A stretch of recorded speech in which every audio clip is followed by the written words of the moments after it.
Hello, hello, hello. Very pleased that we get to gather on this evening, especially.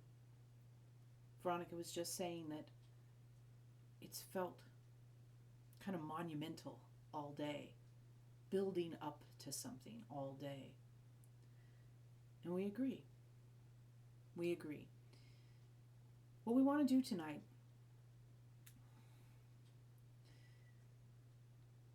is talk about what we're going to call the energy of 2024. We never know if this energy is going to be all 12 months or just some of the months, but it's certainly how we're going to begin 2024. And with that caveat, let's talk about the energy of 2024.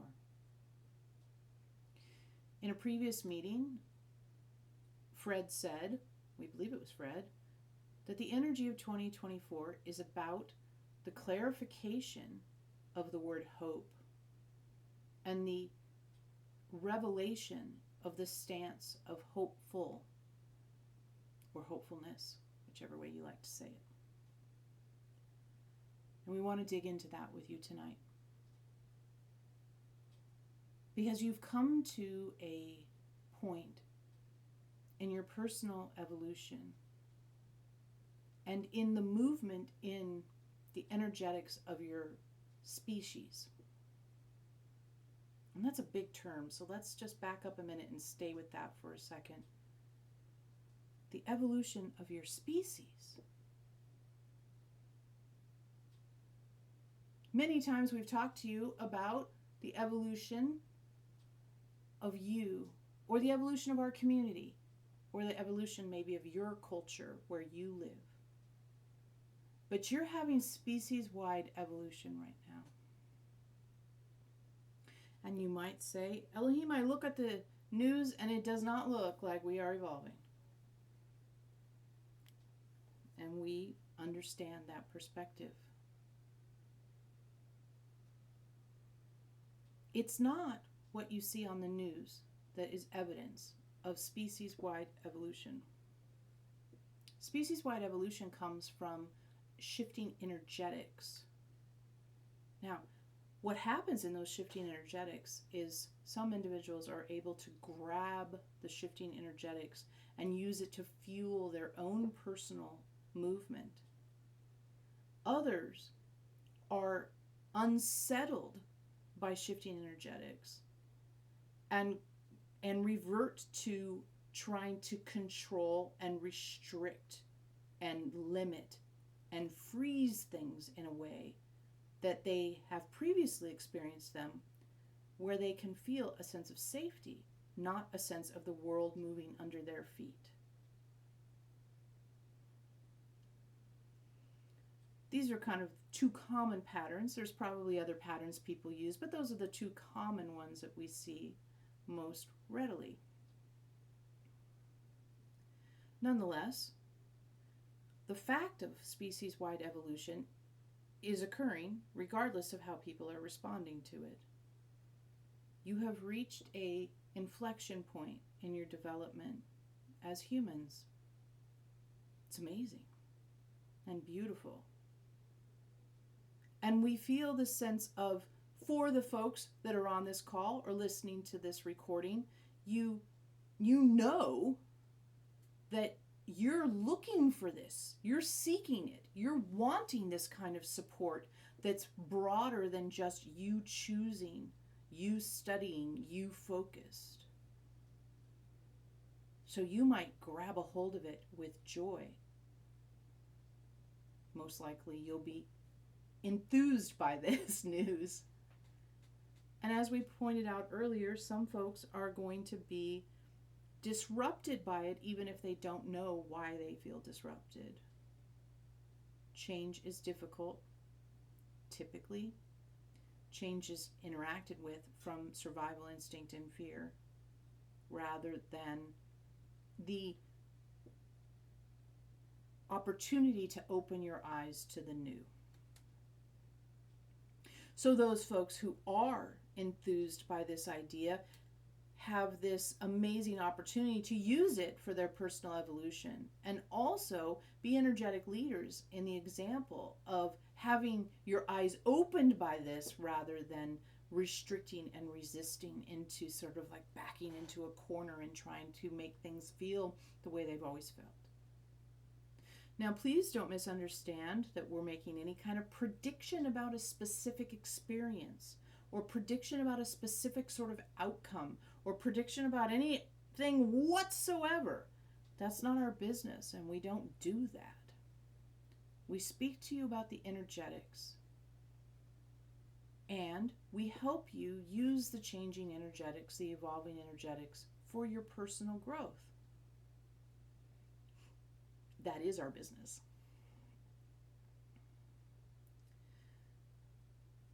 You're coming into a time now, at the change of the calendar year. There's always a very interesting energetic that happens at this time. You can sum it up as calling it the New Year's resolution energy. Because even if you're not one to set New Year's resolutions, things happen around the end of the year that tell you something has changed. You start writing a different date, right? It'll be 2024 instead of 2023, if that's at a minimum. You might need a new calendar. You might, we don't know all the things you do, because so many of them have changed now that you don't have as many paper things as you used to. Your phone just takes care of changing the date and things like that. But that energy of it's new, that energy of change, that energy of, a lot of people do say, I'm going to do a New Year's resolution, or I'm going to do something different in 2024. I'm going to start that thing I've always wanted to start. That energy is floating around in society at this time of year a lot. And because of that, you can sort of let that buoy under you like a wave under a surfer. Because it's there anyway. You may as well harness it for your use. And the way you do that is by clarifying your intentions around transformation that you're engaged in. By recognizing, that's right, I'm not setting intentions about outcomes. I'm deepening my presence, deepening my ability to be present. Recognizing the temptation to focus on outcomes, to say it has to be this certain way for me to feel safe and for me to feel good. And rather be an experience and explore, observing the revelation of this moment, the gift of it, rather than skipping over it and jumping over it and trying to be in that over there the way I think it should be, that'll make me feel safer, that'll make me feel like I used to feel, that'll make me feel more comfortable.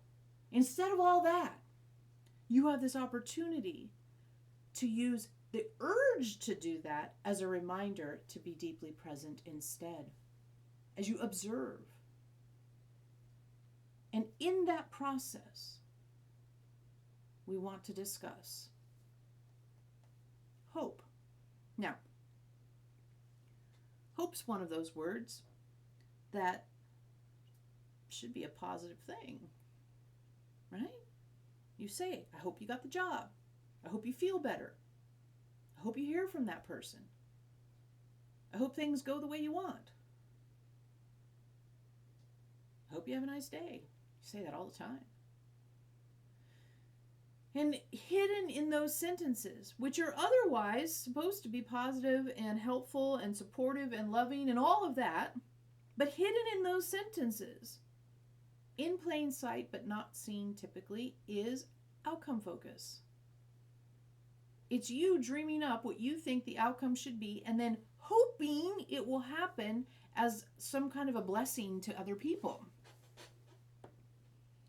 This is not present. One. But who's dreaming up what you're hoping for? It's not your most evolved self, what we call awareness. It's what we call personality. Make no mistake, personality, when we use the word, does not refer to your uniqueness. Personality refers to the deeply ingrained patterns that you labor under, that you exist within, that keep you in fear and insecurity and anxiety and limitation. Patterns that lie to you about what your potential is, what the possibilities are, and what life on earth really is and can be. These personality patterns are constant and almost always absolutely unseen. And they affect you in really debilitating ways that are allowed to propagate because you don't know they're there. One of the ways that we have caught personality hiding, remember, these deep patterns hiding, is in this word hope. We brought it out in one of our meetings recently, and it has been extremely powerful. We receive powerful feedback from people about how helpful it is to recognize personality. These deep patterns are hiding in what you think is benign. That's classic personality. Hides in the most benign place. I hope you have a nice day. Now, don't mistake us. We understand the urge to say, I hope you have a nice day, is a loving, supportive, friendly act.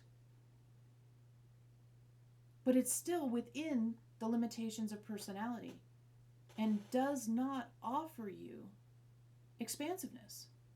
It offers you limitation, which is a hallmark of personality. Personality will offer you limitation. That's one of the ways you can catch it in the act. Am I feeling limited right now? Personality is afoot, as they say.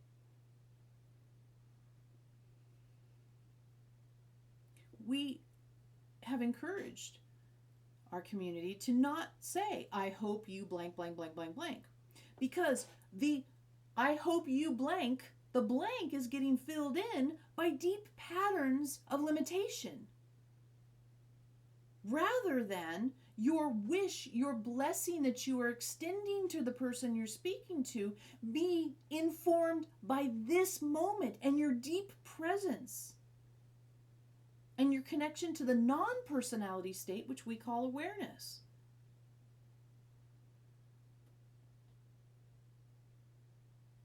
So if you find yourself with the words, I hope, on your lips, we hope that you, we just said it, see? It's baked in. We invite you to, is the best way to say it. We invite you to take those words back like we just did.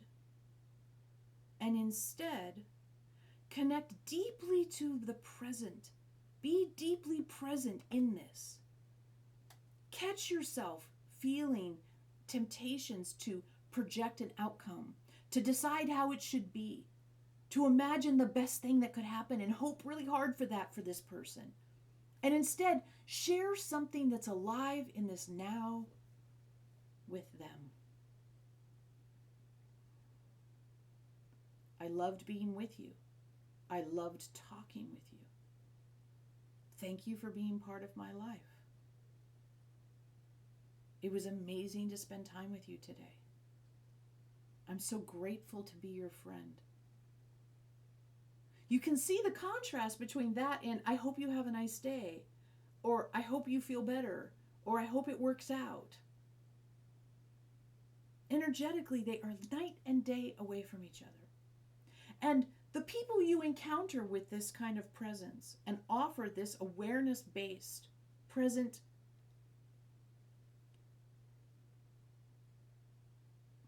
we're going to say blessing. We feel like that's a blessing. They will notice they feel different. They will notice that it mattered to have that conversation. They will notice something else happened. And your species is ripe for this kind of change. This doesn't have to be we went to Mars kind of change, which requires people and ships and astrocartography and all that kind of stuff. This requires you connecting to your presence, being willing to be in the unknowable moment, not looking around to make it certain some way it should have to be in order for you to feel safe. Rather, present in this moment, speaking truth about your reality to another. Now, the other way that this concept plays out is hopefulness. You're in a situation, whatever the situation is, everybody's faced with it, where something might be happening soon. The temptation is to allow personality to be in charge, those patterns that have run human life for hundreds of incarnations, to tell you, it'll never work. You don't deserve it. It's not your time or your chance, etc., etc., etc. When you have no evidence that you should be hopeless, you will still tend toward hopelessness because of personality. Because the patterns say, that's what you've always done, that's what you're going to keep doing. Limitation. Hopelessness is limiting. So of course that's personality. So you're invited into this moment where you're in what is in presence. The temptation to be hopeless, to process whatever data you have as hopeless, is lively and maybe even loud. And what you do is notice it. You notice the temptation for hopelessness, and you recognize there's absolutely no additional evidence that I should be hopeless over the idea that I can be hopeful. As a stance. This is what we're talking about. This is not as a projection. I'm hopeful I get the job. No, that's hope. I hope I get the job. You're hopeful as you connect to the non-personality state, which we call awareness. As you're in awareness, which is deep presence, you cannot be in awareness if you're not in deep presence. Deep presence, awareness, then you're in the field of infinite possibilities. That's over here. Over there, we don't even want to go close to it, is the temptation into limitation, driven by personality, fueled by fear, and activating the survival instinct to cower, get small, feel limited, to process all evidence as indicators that you shouldn't hope, shouldn't want, shouldn't feel hopeful. We should have said it that way. Shouldn't feel hopeful. Or if you're gonna hope, you're afraid to hope for anything big, so you hope for something small, thinking, okay, I can maybe at least hope for this and it'll be okay. And it's all this restricted, constricted energy driven by these patterns of personality that are ingrained in your system that you have the opportunity now to become really aware of. And as you become aware of it, you say, no, I'm not doing that. And you surrender it. And that practice is a practice because personality is hiding all over the place, both within you, in your memories, in your projections about the future, in your society, in the way you interact with each other. It's all over the place. And we've spent years as a community illuminating the places that personality hides and setting it down so that it doesn't control and limit and cause constriction. And the liberation and freedom of the people that have been studying this is an absolute delight to see. So the stance of hopeful, you have to be extremely careful here.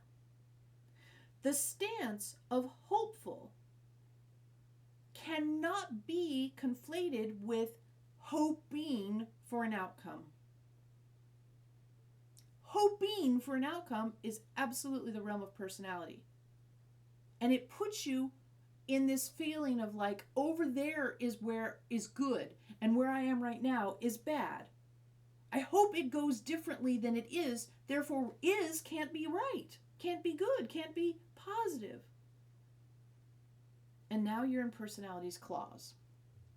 Every time you say, I hope it should be other than it is, you are left with, then that means how it is now is not okay.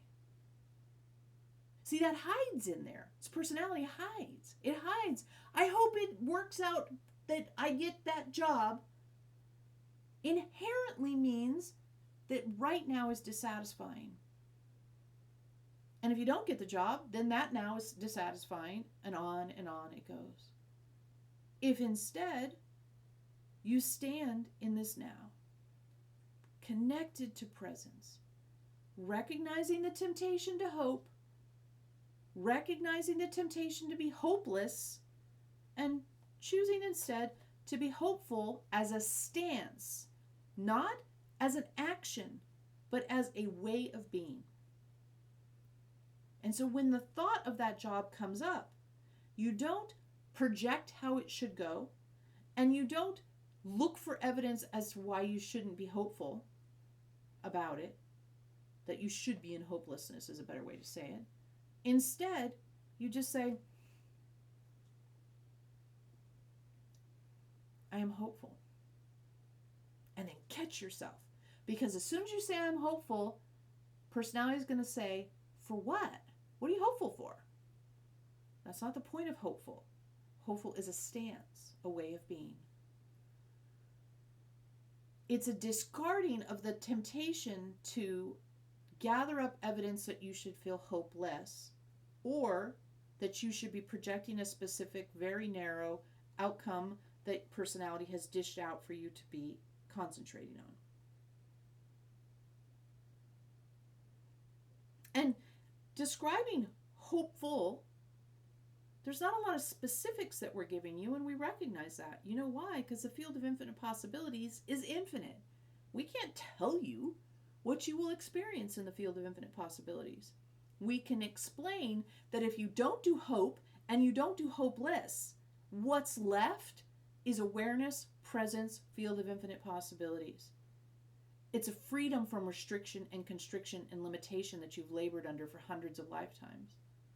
That's what's left. It's always been there. But all of these patterns from personality have covered it up and hidden it from you. So you don't have to go looking for it. Once it's set aside, that's what's left. Once personality is set aside, what's left, which automatically, normal, naturally there, no seeking, no looking, nothing has to happen. You default into it as a result of discontinuing your addiction to personality's patterns. That's how it works. Now, it requires attention. It requires willingness. It requires diligence, repetition of the decision. Choose and choose again to surrender personality. And notice where personality is hiding. Now, this is just one of the ways that we have found personality hides in the word hope, and we wanted to illuminate it. Because, one, personality hiding in hope is just, so we need to correct that. Because personality hiding in hope? Come on! Veronica was like, wait a minute. I hope you have a nice day, and its personality's hiding in there. And yes, of course personality's hiding in there. Now that I know it is, I can't not see it. But I hope you have a nice day as personality. It is. Because it's focused on the future. It's not deeply present. It's limitation, because what is nice day anyway? And it's restrictive. If instead you say, I loved spending this time with you, that's present moment. Deeply, deeply present. It's connecting to reality. Activating your heart energy. Not focused on an outcome, not pushing anybody in a specific direction that you imagine is the right way for them, but gifting them your love, your appreciation, which only you can do. And frankly, doesn't happen often enough in your society.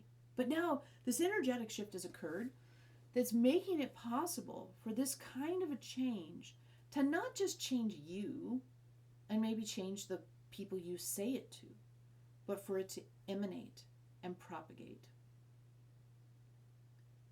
Small changes are going to be turbocharged in their emanational effect. And you can be a gift in this way. By acknowledging and recognizing and working with how personality hides in various aspects of your world, your life, your language, your actions. And we have, quite a lot of information about places it hides. And as we feel into the energy of 2024 and recognize that the destructive, literally destructive energy of hope, how it can be, the urge for hope can be converted into the most profoundly powerful stance of hopeful, and how it's working with how your society is evolving right now. We just wanted to tell you all about it and give you the opportunity to ride the wave of hopeful as you move into 2024 and beyond. Because the sense of hopefulness is palatable at this point in a way that we have never perceived it to be before. So grab that. Use the temptation to say hope. Use the temptation to hope things for people. Turn that into hopefulness within yourself and engage with others from deep presence as a gift to yourself and to them.